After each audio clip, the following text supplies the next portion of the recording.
As many of you know, we are here to announce and talk about the exciting news concerning the College of Medicine. But before we do that, I'd like to recognize just a few other individuals, because it truly was a village that made this College of Medicine. And its origins go back some 10 years. And the person who was the initial steward of that project, Dr. Tom Breslin, deserves an enormous amount of credit for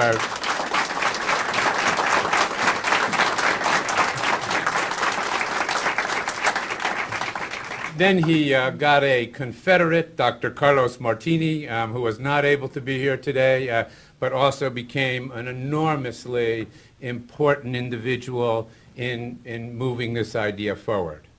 We've had important financial support from community institutions such as the North Dade Medical Foundation, the Department of Health, and the Miami-Dade County Commission. We could not do any of this without our affiliated hospital partners, the Jackson Health System, Mount Sinai Medical Center, Miami Children's Hospital, and Mercy Hospital, representing a tapestry of hospitals throughout this community, and our commitment to working in all of the community. Also here with us today is a longtime supporter of Florida International University and the College of Medicine in particular, Dr. Herbert Wertheim.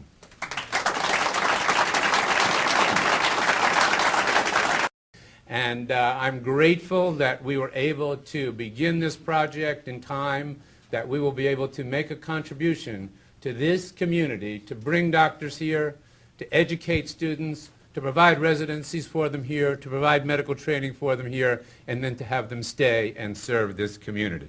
My great dream is that someday we would get, building on the provost's metaphor, a license to heal. Please take a mental photograph of this room, of the people who are here, of the dean, of the other deans, of people like Tom Breslin, like John, like George Downbach, who have been there, you know, as part of our history, and you'll be able to tell your grandchildren. You know, one person I spoke to today said, "I'm sorry I can't be with you, I'm in California, but I was there when the university started. I wish I could be there when the College of Medicine started." There are many steps here. One step was getting our Board of Trustees to approve it, the Faculty Senate, Bruce, to get the Faculty Senate to support us, to get the Board of Governors to support us, to get the State House of Representatives, to get the Senate, to get the Governor, then to get it funded on a planning basis, then to get more funds, and the big slug of funds, you know, will come this year. But really, we had nothing. Until the Liaison Committee on Medical Education, which we have no influence on, said, "You have a medical school," we had nothing. And I'd like to ask the men and women of the staff of the medical school to rise and let us all recognize this extraordinary, singular achievement of having gotten accreditation for our medical school. First time around, not like other schools that have to go back to the well, and in record time. Dean, would you lead everyone you know, standing, and let us recognize you.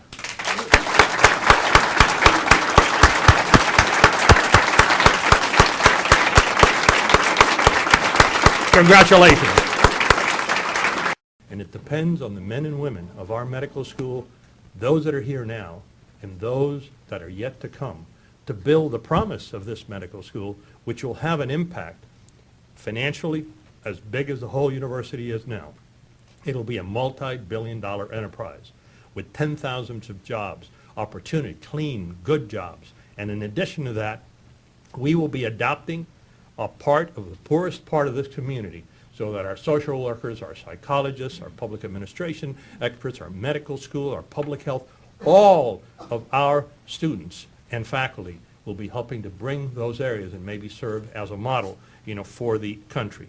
And of course, last but certainly not least is the reason that we initially offered for the creation of our medical school, and that is to produce more doctors. Thank you very much. This is really an exciting day for our College of Medicine.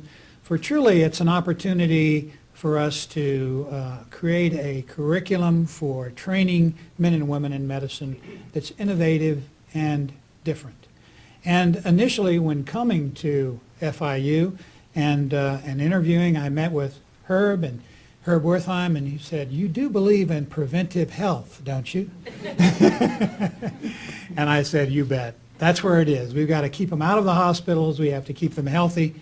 And men and women, when given the opportunity to participate in their health care, really take the task to heart.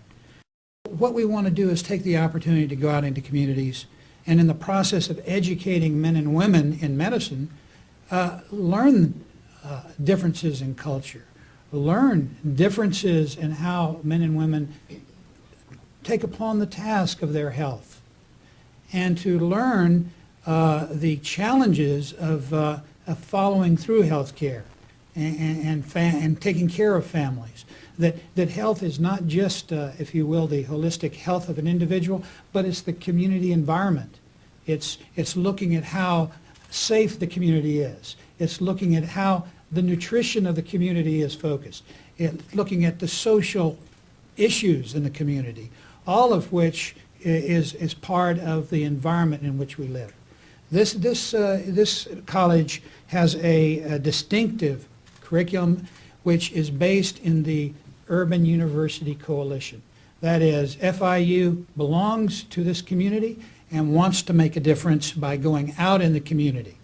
Indeed, the Medicine and Society program, which is what we term Neighbor Help, or our Health Education Learning Program, offers a student a 4-year experience, if you will, in a neighborhood whereby they learn the personal, cultural, social factors in health, and healthcare is in terms of understanding how they access healthcare, how men and women and children actually receive healthcare in neighborhoods in transition. What a great opportunity for us to make a difference nationally, to set, if you will, a standard for educating in our communities, so in the process of taking that health education dollar, that we show a return on the investment as we improve the quality of life in the process of training men and women in that environment.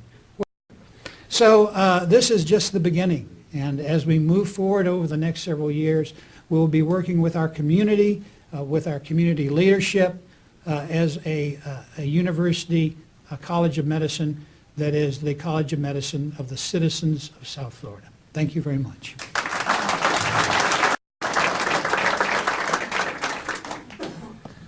I know a few of you are kind of surprised to see me here. I'm kind of surprised to see me here also. Last week, Dr. Madiq and I had lunch, and we had been talking off and on for the last year. It's been a year and a half since I've been in the university. And as all of you know, that I kind of got involved in this medical school in a personal sort of way. And I really want to congratulate Dr. Madiq, Dr. Rock, and all the staff for making this happen. This was not an easy task.